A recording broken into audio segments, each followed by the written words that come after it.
Yeah, just kind of piggybacking off of Danny's introduction. Last week, Kiko spoke on Zechariah. And, for those of you who remember or had a chance to listen to the talk, feel free to unmute yourselves. Don't be shy. But what were some of those character takeaways, if any, that you guys remember?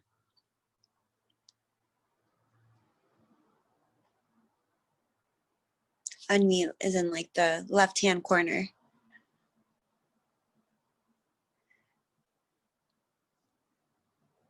Do we remember? Anyone? Okay, Danny. So we kind of touched on, maybe just to kick it off, we kind of touched on like the obvious character analysis stuff, which was he was a priest and he was old, and what else? We got into, obviously we got into the whole silence thing, that he was silent. That wasn't by choice, but that's how we kind of like were able to relate it to us as well. But yeah, somebody else wants to jump into. I think, Kiko just focused on how we can use the silence as really a time to kind of a time for reflection and a time to really let God step in. Just how Zechariah was silent, again, not of his own free will, but we can out of our own free will and really let God step up to the plate and be involved in our lives, rather than, and he was really focused on how like we like noise, we surround ourselves with noise all the time, music, books, podcasts, or whatever it is. We always have that noise in our lives. It's not really feeding us spiritually. It's not really letting God step in and talk to us and us to actually hear him out. Those kinds of things. Yeah.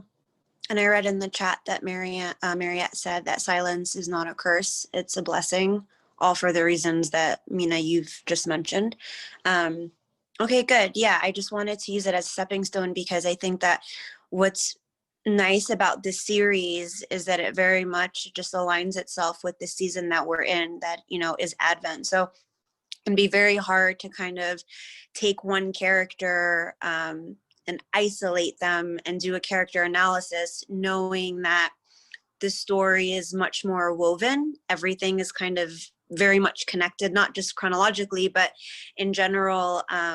It paints a more like comprehensive picture on how ultimately, I'm sure when you're finished with the analysis of all of the 4 characters, you'll see that in depth, right? You'll kind of see how rich the season of Advent really is because of these characters. So more or less, tonight's passage is very similarly set up from what we saw last week, right? And what I refer to as the passage is this Sunday's gospel. So we're in the second week of Kiach. Happy Kiach to everyone. And the passage is similarly set up in that we have a dialogue, right? So we have these 2 characters, if you will. One makes a second appearance. And then we have a new person being introduced, and we basically see a very similar setup, just a different impact, right? We understand that the impact of this dialogue and what it is, why it's being held, what it essentially means for all of humanity, right? So continuing with the character analysis series, we will be speaking on St. Mary. We'll discuss where she came from, her upbringing, a little bit of her background, and ultimately we'll deeply look at probably one of the most pivotal and significant moments of her life, which is the Annunciation. So, just to summarize, like I said, during the season of Advent and everything that you guys are doing overall, we'll essentially look at the characteristics of St. Mary, primarily ones that we can take with us. What are characteristics that we can glean from her? But more so looking at it as an internal reflection. not so much as someone that is too far removed from our reach. You know, we won't be able to emulate things about her, not like that. More so, can I meditate on these characteristics? Can I ask myself these questions during this time of Advent and see how can I better myself with these characteristics? How can I improve on these characteristics? Am I currently lacking in these characteristics? So to set you guys up and to kind of have it on deck, your phones, your physical Bibles, whatever you have, if you can be ready to read, we'll be reading from Luke chapter 1, so we'll very much be continuing, but we'll be starting with verse 26. So we'll just have that on deck and we'll kind of continue from there. So let's kind of start with the basics, right? What do we know about St. Mary? Very kind of similar to what Danny was saying, just basic kind of, you know, FAQs like about her and where she's from. So we know who her parents are, Joachim and Anna. I've seen in some sources, she's also referred to as Hannah. So Saint Joachim and Anna. Joachim is actually a direct descendant from King David, but him and Anna lived very modest and very simple lives. Both he and his wife were God-fearing people. And like other characters that we've read about before in the Bible, unfortunately, something that they suffered with was the inability to have children. So this rendered Anna, if you will, barren, unable to conceive, unable to have a child of her own. And yet, as tradition states, they remained very faithful, very pious, religious people. And I mean pious because I feel like sometimes we're in this day and age where people kind of try to stray away from that. Like, I'm not religious, I'm spiritual, like whatever that means, but they remained very pious, even though they had this kind of weight of not being able to have something so precious in their lives of a child. So never having had children, they did age, but they continue to pray and pray that God bless them with a child. And much like, you know, the miracle of John the Baptist, or even Isaac, they were blessed with a child, and that was Mary. And because they were blessed with this child, they made a vow to God that they would raise her up in the church, but they would essentially bring her to God, and that she would be this devout child of God. And so they made sure that she would be in the service of God. And then also very basic, we know that she was cousins with Elizabeth. So we have a little bit of idea of family, genealogy, where she comes from, what her upbringing was like. And we also will read that she was born in the city of Nazareth, which we know because of Christ, and that we know that Nazareth is a very small village in Galilee. So what we'll do is, now that we kind of have this little background of just kind of who this family is, what we're reading about, we'll open our Bibles, and what we're going to do is break this passage up a little bit. It's not a super long passage, 26 to 38, so a little more than 10 verses, but we'll break it apart just so that we have that in-depth, true character analysis, right? And we'll try to break apart the verse by verse, trying to kind of infer and see what we can really get from her, from St. Mary. So before we get into it, I kind of want to give you an example, right? Kind of like a real world example. Because like I said before, the scenario that we're going to come up about is very similar, actually. It's played out in terms of, you know, Judeo-Christian tradition several times. We've seen this happen so many times in the Old Testament, where we have this dialogue. We have this angel from the Lord appearing before, you know, a lowly servant, a person on the earth, someone who has never really had this access or conversation to God, right? And having an angel speak to them is essentially being in the presence of something great and grand, right? So to kind of bring it to more modern terminology, this actually happens a lot, in the sense of there's always an ask and there's always a response in terms of like business transactions, things in your career, things in school. You'll find yourselves in situations where more often than not, someone's being asked to do something and there's a response. It's a very natural occurrence, right? There's nothing weird about that. On a more specific example, for what I do, a part of my job and the organization that I work with, a lot of the times what we do is we have asks to businesses, to entities. I work for a nonprofit organization, and the way that we are able to help our constituents is primarily through donations, whether it's monetary donations, whether it's goods or services, things like that. And the way that that typically plays out, you know, maybe on a Monday morning or Tuesday afternoon meeting, as we meet, for example, with Angels Ballpark, you know, the Angel Ball Club, and we ask them, hey, can you donate XYZ, whether it's their stadium, their field, anybody they know, can they write a check, things like that. And usually the response is in one of three ways, right? You have a yes, which is just answering in the affirmative. Yes, we will give the organization X, Y, and Z. Two, it can be a yes, maybe. So yes, but let's tweak some of those asks a little bit. Maybe we tweak this, maybe we add this, maybe we remove this. And three, unfortunately, but it totally happens, is a no. No, I can't fulfill this right now. I can't do this right now. Maybe come to me later. And it plays out like that all throughout, right? That's essentially what we saw last week in the reading, is this ask and a response. And we saw one of those responses actually play out, right? And then what we're going to see is another response, but we're going to see it in such a way that was very pivotal for all of the world.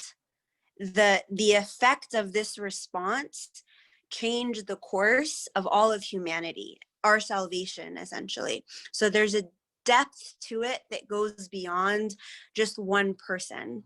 And I kind of want you guys to keep that in mind, because I think oftentimes we box things that happen in our life and we compartmentalize it. We almost bubble ourselves as if the things that happen in our lives are solely only happening to us, versus on this greater landscape that is God's bigger plan. So let's begin with Luke 1:26 to 28. Can somebody can I call on someone, or can somebody volunteer? How about I let someone volunteer, and then if nobody volunteers, I'll call on someone next. Can somebody please read verses 26 to 28?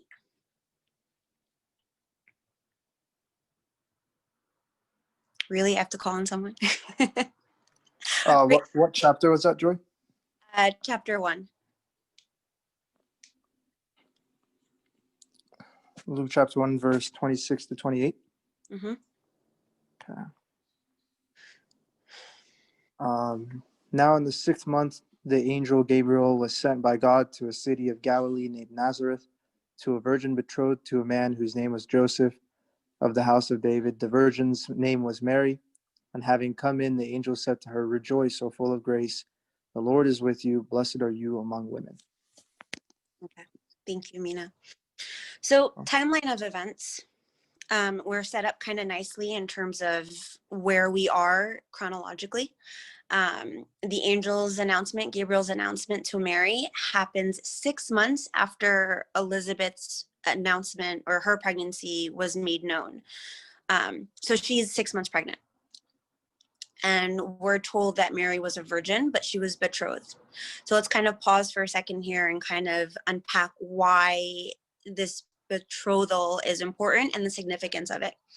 So in early tradition, betrothal is similar. It would probably be for us engagement, only completely different significance in terms of severity, right? So betrothal was basically a legal contract, and the people that were involved in this legal contract would have been Mary, Joseph, and her parents.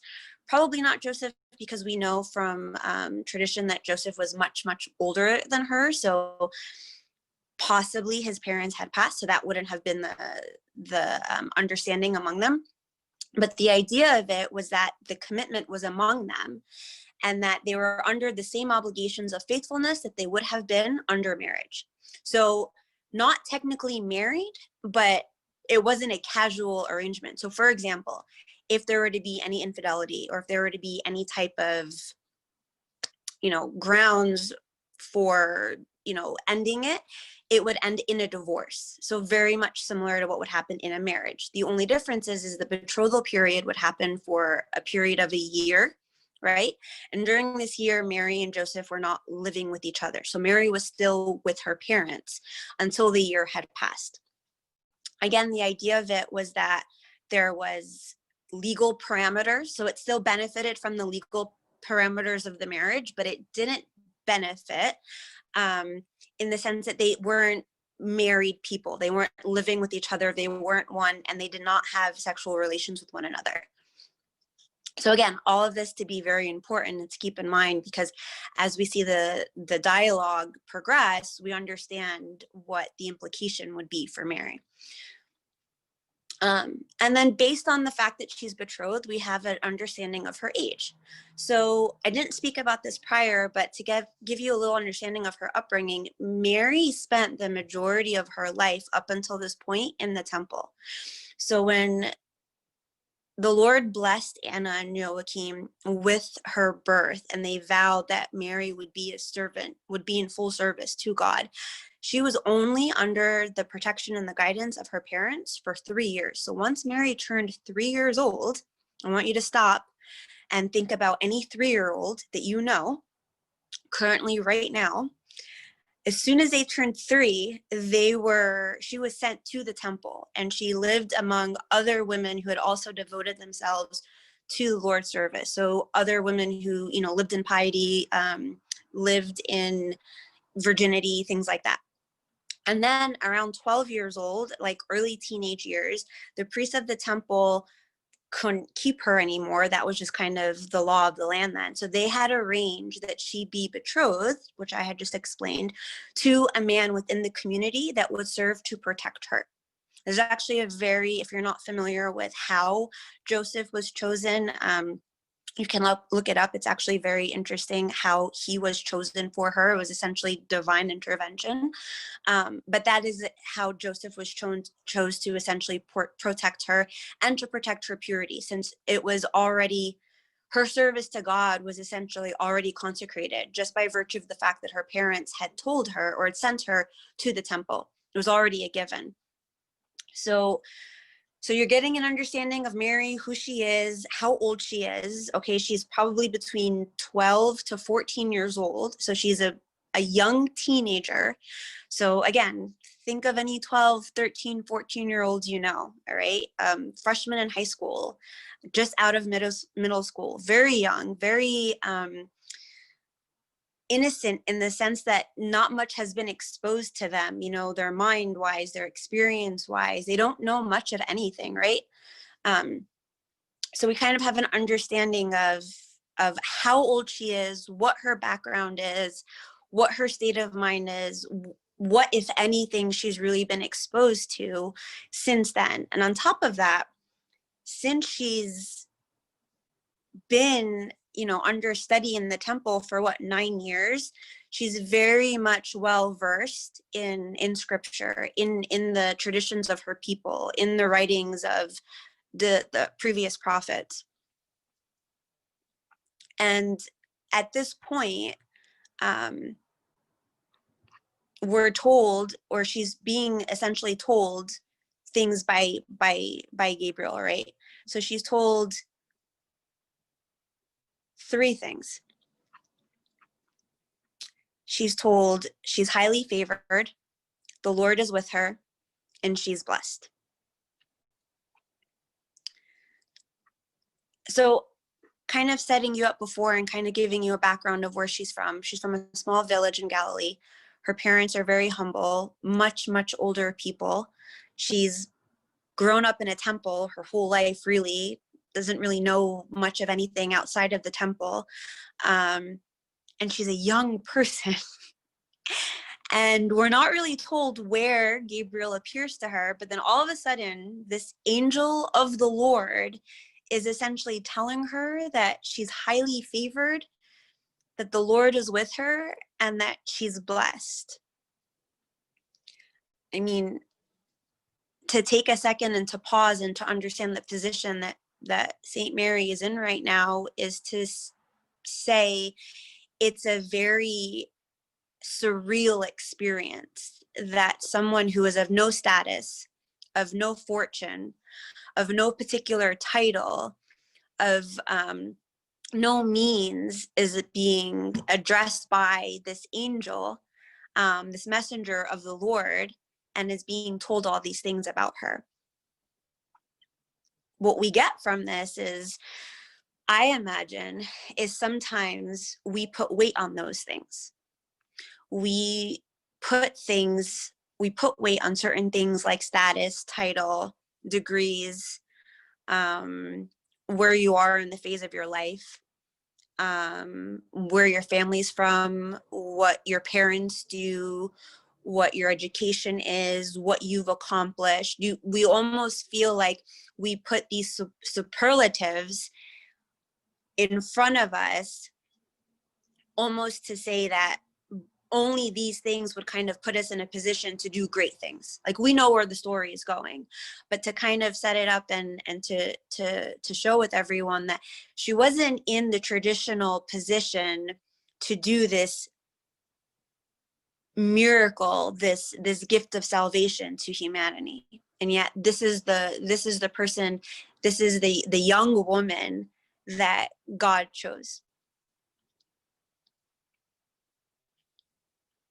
So I ask you guys to just kind of meditate on this, because we're doing like reflection and meditation, and maybe silently ask yourself, do we view ourselves as highly favored? Or let me backtrack, let me set it up. Do we view ourselves the way God views us? Do I view myself as highly favored? Do I view myself as blessed? Do I believe and know that God is within me? God is with me presently at this moment? Or do I sometimes kind of push that away from me and maybe bubble him? Do I limit his expectation of me? Do I limit the opportunity that God could potentially present me with? Again, just all like reflective questions. So since we did so well at somebody volunteering to read the first time, can somebody volunteer to read verses 29 to 33?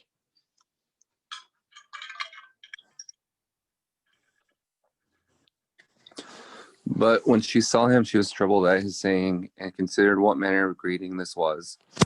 Then the angel said to her, "Do not be afraid, Mary, for you have found favor with God. And behold, you will conceive in your womb and bring forth a son, and shall call his name Jesus. He will be great and will be called the Son of the Highest. And the Lord God will give him the throne of his father David. And he will reign over the house of Jacob forever, and of this kingdom there will be no end." Okay, thank you. Is that Andrew? Paul, thank you.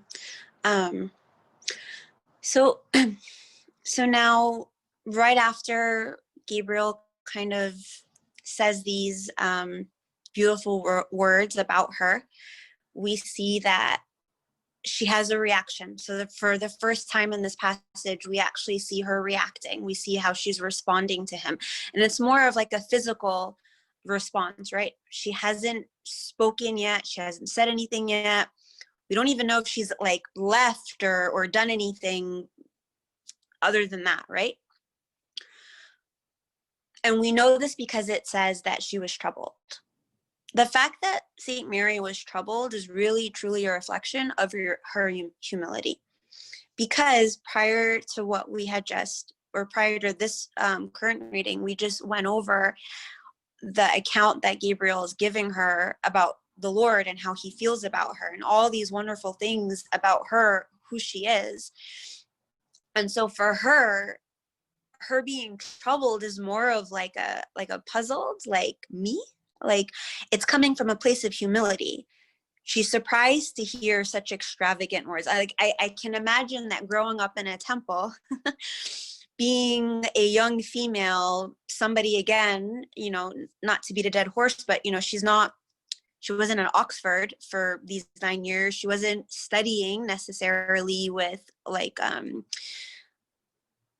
at a higher level. She was a very, very young child. I don't necessarily think people were pouring words of compliments on her or showering her with compliments or things like that. So this is very much a representation of her humility. Saint Benedict, or Saint Bernard, I'm sorry, a Benedict monk, was quoted in saying, "It is not hard to be humble in a hidden life, but to remain so in the midst of honors is truly a rare and beautiful virtue." Right? So maybe we didn't walk with her on her day-to-day life in the temple or where she was in the sanctuary, but now here we have a glimpse of an encounter with someone who's praising her, and yet she still chooses the route of humility. She still chooses this reaction of almost like puzzlement, like she can't, like she's undeserving of all of these kind words. And she's wondering that this is a bizarre greeting, that she's the recipient of this greeting. So in her mind, maybe she thinks that Gabriel has spoken to the wrong person, that it was meant for somebody else, maybe something like that. So when we study this and we kind of continue going on, we also see that he notices this, he sees her reaction, and he tells her, "Fear not." And this idea of him telling her, "Fear not," is very appropriate, because in tradition and other scriptural, you know, readings and passages that we've seen even, you know, further on, we'll read that the shepherds trembled at the sight of the angel when Christ was born. So the sight and the presence of an angel from the Lord would invoke that type of fear, or would invoke that type of puzzlement, or be just completely knocking you off your feet, because it's coming out of nowhere. You're not expecting it. And it's not something that also happens regularly, right? It's a very special visit. It's something that's marked very specially, and it's something that doesn't happen very often.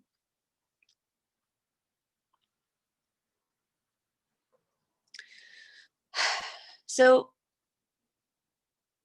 to kind of just summarize that part and to kind of build off to the next verse, because I really do feel the next verse is essentially, like what I said before, it changes the course of everything. He tells her, "You will conceive in your womb and bring forth a son." Well, I just told you she's a teenager. She's betrothed to a man, not married quite so. There's a waiting period before anything like that could ever possibly happen. And she's understanding exactly what he's talking about, because like I said before, she's a woman of God. She was in the temple. She knows exactly what the angel Gabriel is referring to. Because when he said this, she knew that he was referencing the prophecy from Isaiah, that the virgin shall conceive a bear son. So she's piecing this together. Okay, Mary's quick, Mary's smart. She understands what's happening to her, but with all understanding is completely taken aback and is puzzled. And we'll see we'll kind of see which degree of puzzlement it is, which direction she goes with it. Keeping in mind last week's reading of Zechariah, and this is the pivotal point, right? So Zechariah was in the same position a week ago, or in our story 6 months ago. So I'll just read it because it's one line, but if you can follow along, verse 34. Then Mary said to the angel, "How can this be, since I do not know a man?" So let's consider this question. How will this be, essentially, since I am a virgin? So the tradition is, how I do not know a man. To know a man, the idea behind it, or the translation of it, is literally that she's not been with a man. She has not married a man. She does not live with a man. She has not had a relationship with a man. And she's asking how, right? what it means is this couldn't happen because, like I said, I'm not intimate with a man, but how will God accomplish this? Because the normal means of pregnancy essentially for her isn't available. What the angel announced was essentially in her mind, when she's putting two and two together, this is a miracle. This is something supernatural. This is something that would be from God. But her response could have been, miracles don't happen, so prove it to me, which is kind of what happened last week, right? Show me a sign. Give me more of an explanation. Or it was more of, how can this happen? So a response that came from more wonderment and faith, right? This kind of reminds me of like little kids, like nephews or my nephews or my niece. When you show them something that to us doesn't really get a rise out of us, it doesn't really get us excited or anything like that, because maybe we know the mechanics of it, we know how something happens, we can explain it. But when you show a child for the first time, they're not even necessarily in disbelief, right? Maybe afterwards, depending on the kid, there's this inquisitive factor about them where they're asking, how's this happening? But in the immediate reaction in that instance, what you do see in their faces is this sense of wonderment. They're amazed, they're in awe by it. There's this certain sense of purity and innocence behind having that type of wonderment and awe, especially to your faith. Where when something happens and the blessing is something that's going to happen to you and through you, the response doesn't come from a questioning, like, how is this possible?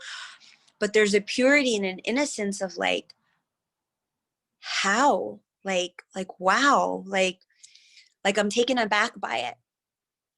That's the difference between Saint Mary and, I think, essentially what we aspire to be. We aspire to have that faith, versus a disbelief or a position of skepticism, which is fine because it happens and we're human. But again, I can't harp on this enough. If we know how old she was, where she came from, how young, just how young she was in her mind and her experience, it truly is the sincerest form of faith, and innocence and purity, which really just encapsulates why she was chosen. It kind of, it's almost funny. You almost kind of want to laugh and like chuckle at Mary and be like, you're cute.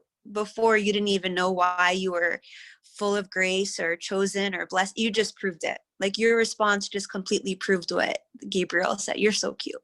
Like, I feel like if I were in person, that's what I would say to her. Short of being shocked that there's an angel speaking to me. But for us, during the season of Advent, when we're praying during this period of time, am I asking, how will I know? Or am I asking, what do I need to do? Am I more concerned with the sign? Am I more concerned with proof? Am I more concerned with something else to solidify it, to make me sure? Or am I asking questions like, am I ready how much more ready can I be to serve you? Use me. What more can I do? Show me your path. What more do you need for me to do? Essentially, I would refer back to that nonprofit example. What response am I ready to give? Right? Am I leaning towards the no, not this time, not at this time, ask me again? Or am I leaning more towards the affirmative, like, yes? Okay, so I need one more person to volunteer to read, please. I think it's the last section of it. Yeah, so it would be 35 to 38.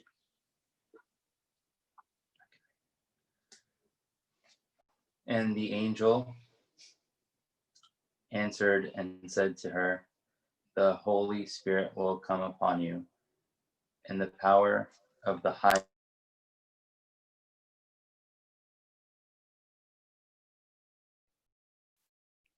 Sorry, guys. I think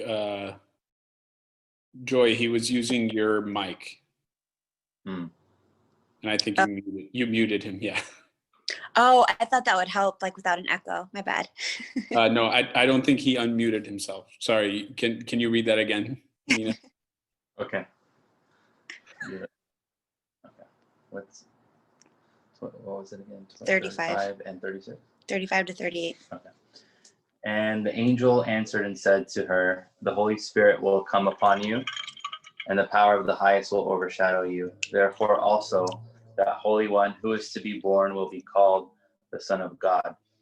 Now indeed Elizabeth, your relative, has also conceived a son in her old age, and this is now the 6th month for her who was called barren. For with God nothing will be impossible. Then Mary said, behold, the maidservant of the Lord, let it be to me according to your word. And the angel departed from her. Thank you. So we have a pretty good understanding of who she is, right? And what's going on. And now the angel Gabriel is saying all of these things to her. The Holy One who is to be born, who will be called the Son of God, continuing on from what he was saying before. I can't help it. I have to put myself in her shoes. I'm a teenager. I'm young. I'm technically unmarried. But married. For me to become pregnant after some random day, with no witnesses to basically testify on my behalf, what just transpired would be a disaster. You have to understand the times when this is happening. Her own father could reject her and essentially disown her from the family, and she would be disowned, and you're not just disowned from your family at that point. Your family at that point is probably a third of the village, right? So it's a larger part of society. On top of that, you would essentially be held to the court of public opinion, and be stoned to death. This would be considered adultery if she were to return pregnant, because the assumption would be is that she had an affair with another man. Remember, like what I said, the same legal obligations that you would be held to during marriage, you are still held to during your betrothal. But then, okay, there's not another man that got her pregnant. You're telling me that an angel spoke to you and told you that you would be chosen to carry the Son of God, the person that we've been waiting for all these years? Okay, Mary. Okay, so now she's crazy. Now she has no credibility. Why would she? This is not a good state. This is not a good position to be in. Just as from a human perspective, the amount of stress, the fear, the anxiety, feeling unsafe, feeling alone, maybe even possibly feeling like, am I crazy? Did that just happen? Like in the moment I was locked in with him, but now after it's happened, because he's departed, just, this could be a psychiatrist's dream if a patient were to walk in and explain to this doctor what just transpired to them, right? What have you been taking? Did something happen? Like things like that. That's kind of the realistic nature of this position that she finds herself in. So for Mary, Gabriel's message is a blessing, but it's a blessing in disguise, because she would still have to go through having to face this now, her essentially, her destiny, what's been put on her in the public. Like, she's not something that she's going to be able to hide. It's not something that she's going to be able to, she's not going to lie about it. We just know that she's not going to lie about it. She has to face her parents. She's going to have to face Joseph. She'll have to face the people of the village. So she's put in a difficult situation, socially, culturally, religiously, personally, everything, like I said, all the emotions. But she has no choice to trust this internal movement that's happening within her, and she does so. She ultimately does so. In our lives, there too are turning points for us as well, right? Sometimes we experience this invitation from God to either embrace something difficult, right? There's that choice to either embrace something difficult, or the option is there. Essentially, it's our choice to discard it, to ignore it, to pretend that it didn't exist, or to be defiant and rebel against it, right? Sometimes it happens to us, sometimes we witness it, but ultimately these are things that we're confronted with in certain situations. And oftentimes what ends up being on the line, depending on how we answer or how we respond, is our own personal dreams, our own personal wishes, our own personal desires, right? It's very rare that the calling that God has for us, or a door that God wants us to open because he's knocking on it, sometimes it doesn't necessarily align with what we want to do. Sometimes it can be the stark opposite of it, and we're troubled by it. We're confused. We could potentially have to say goodbye to what our own desires are, or what our own dreams are, if it means instead following his will and following his word, and ultimately doing our service for him. But what we see here is she doesn't question the fact. Gabriel just told her that her much older cousin has just conceived and is 6 months pregnant. She doesn't question that. She doesn't say, "You sure you have the right Elizabeth? Because my cousin Elizabeth is way past childbearing years. I thought that only happened to people like Sarah." Like she doesn't give back and forth in this, which is very interesting, because that's what we do, right? Forget the fact that she's a teenager, and I know as a teenager I did that, but just as humans, we're just very kind of, I want more information, I want more details, I want more security, I want more assurance. She doesn't do any of that. Instead, she humbly states that I am the maidservant of the Lord. Let it be according to your word. She doesn't question her livelihood. She doesn't question her safety. She doesn't say, well, is someone going to protect me from getting stoned to death? Or Archangel Gabriel, are you going to show up with your sword? Are you going to show up with any other legions of angels and protect me? Are you going to tell, we know what happens later on with Joseph, but she doesn't ask for assurances like, hey, are you going to explain this to mom and dad so that I don't get in trouble? She does nothing of the sort. Nothing of the sort. T.S. Eliot, who was a British poet, just prolific writer, and ultimately converted to Christianity, said that humility is the most difficult of all virtues to achieve. Nothing dies harder than the desire to think well of the self. Like, it's a true death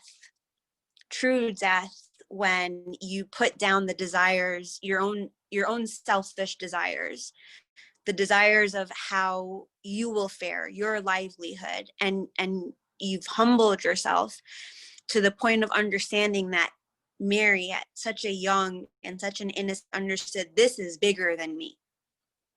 This is big, and she knows this. Like I said, she's versed, she's learned, she grew up in the temple, she understands the implication of when Gabriel is quoting a prophecy of her old tradition, and she understands that this is the Messiah that their people have been waiting for.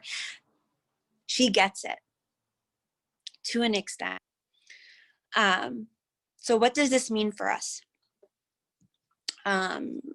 Great author, great writer, Spurgeon said, truly did our Lord speak when he said to the disciples, these are my mother, my sister, and my brother. We bear as close a relationship to Christ as did the Virgin Mother. And we, in some sense, take the same position spiritually, which she took up corporally in reference to him. What does that mean? So Jesus lives within the believer, lives with us as his children, just like he lived physically within the Virgin Mary. Okay? He lives with us spiritually by his word. So when we read the gospel, when we spend time with him, when we pray to him, when we have this fellowship with him, when we have a relationship with him, He lives within us as he did with Mary, just like Gabriel said, the Lord is with you. And Jesus is made visible to the world through us, right? So when we do acts of service to glorify his name, when we open the door to a difficult task that he puts on us, and we respond in the affirmative, I am your friend. He is with us just like he is with Mary, just when he was lived through Mary physically. The people and those that see us, people that know our works, people that see us act as Christians, people who enjoy our fellowship, they see Christ in us when we do those things. So just to kind of things up a little bit, to kind of bring it down to just 3, I think, practical points that we can walk away with. God has in mind something for me to do, just like he did by speaking to Zechariah and by ultimately allowing him to become mute. And just like he did in choosing Mary, he's accomplishing something. He's working not only through us and by us, but for us and for ultimately the good of everyone, right? And in our lives, this dialogue, this scene will constantly play out. I can't tell you how many times in my short-lived, because I like to think that I'm young, life, where I have felt this dialogue, again, maybe not as dramatic as an angel of the Lord appearing to me in all of his greatness and presence, but very much have I experienced the fact that there's a knocking on my heart, there's a nudging in a certain direction, there's something that just happens to me. Pay attention closely to what Gabriel said. He said, you will bear this child. The child will form in your womb. He didn't say, do you think you can do this? Like he's just foretelling her what's going to happen, what the inevitable will be. And that very much will play out into our lives oftentimes, right? This dialogue, the ask, the response, okay? The conversation with a messenger, and we are now in the position to either receive it or to decline it. How we receive it makes the difference. And that's what our takeaway is from St. Mary, essentially. Again, will it always be on a similar scale? Probably not, maybe. But the first point, and to keep in mind, is if it were, or if it does, is to be prepared to be used by God, because we don't know to what level or degree or magnitude or anything of the sort that God will use us. And that's the point. That's the point. Like I said before, we oftentimes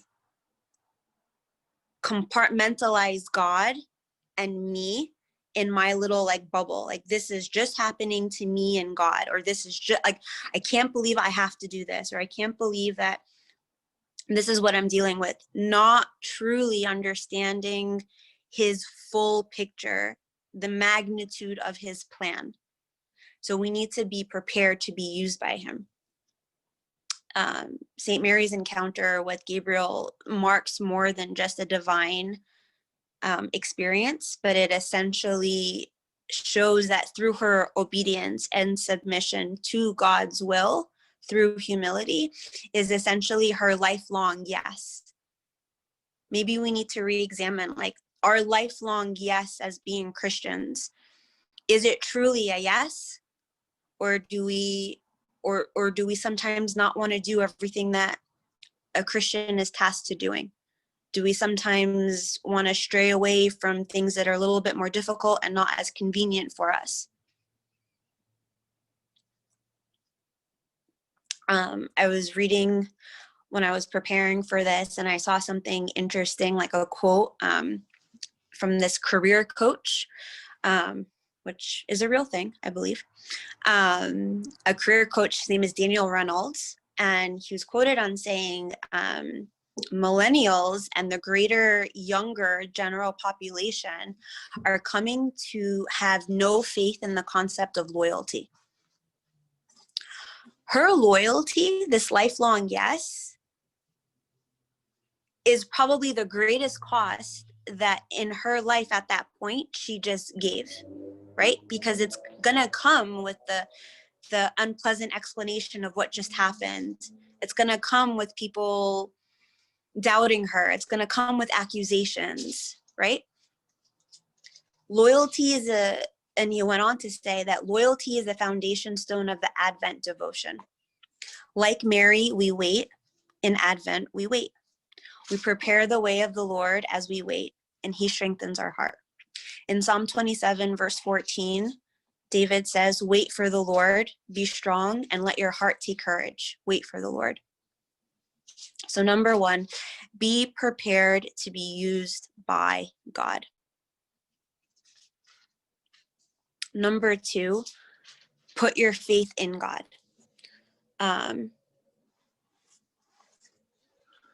I think oftentimes this is easier said than done. And I think a lot of the times there's a lot of questioning behind that. Like, how do I continue to strengthen my faith in God? How do I not lose hope? How do I not lose heart? And if no one has told you this before, which I doubt, I know it's not easy. It's definitely difficult, especially this year, especially with so many things going around us, so many sad news that's happening around us, either personally or in the world. Just hard things. I'm not even talking about coronavirus because, lest anyone forget, there was still tribulation prior to coronavirus, right? Things were still very difficult. You'd lose loved ones, there would be accidents, there would be people diagnosed with sickness and illness, loss of job. Just there would be heartache. There will be heartache. That's what we were promised. But the point is to not lose faith in God and to remain loyal to him as you wait for him to work in you and to continue to work in you. I honestly think that that's what allowed Mary to say what she said so humbly and yet so boldly at the same. Like if you think about it, it's very beautiful. I can imagine that she was very humble in saying it, but there was still so much conviction in it, right? Like a lot of people say it's confident, not cocky. I don't think there was anything pompous about how she said it, but there was definitely a degree of conviction in it that she knew what she was saying when she said, let it be as you say, let it be as your will be as you say. And then lastly, what we can learn from her is trying to continue this life as a servant of God, right? I think service comes in all different shapes and sizes and looks so many different ways. And I ultimately think it's more of, it goes with the first point that we made, right? Be prepared to let God use you. If you allow God to use you all the time, you'll never stop being a servant of the Lord. You'll never stop, because you'll never delineate between, oh, this service is not as important as this service. This task isn't as important as this task. Calling this person and checking up on them doesn't nearly carry as much weight as doing, I don't know, making Arbonne or something like that. Once you stop kind of limiting God's ability to work through you, despite anything that you might think about yourself, versus accepting how God truly believes in us, that we are blessed and that he loves us and that we are chosen by him, everything else comes into place, right? So he'll use you as a servant, or he'll use you and you'll continue being a servant of the Lord. Like St. Mary said, like she said, humbly and obediently, here am I, the servant of the Lord, let it be with me according to your word. In Romans 12:1, St. Paul says, therefore, I urge you, brothers and sisters, in view of God's mercy, to offer your bodies as a living sacrifice, holy and pleasing to God. This is your true and proper worship. And glory be to God forever. Amen.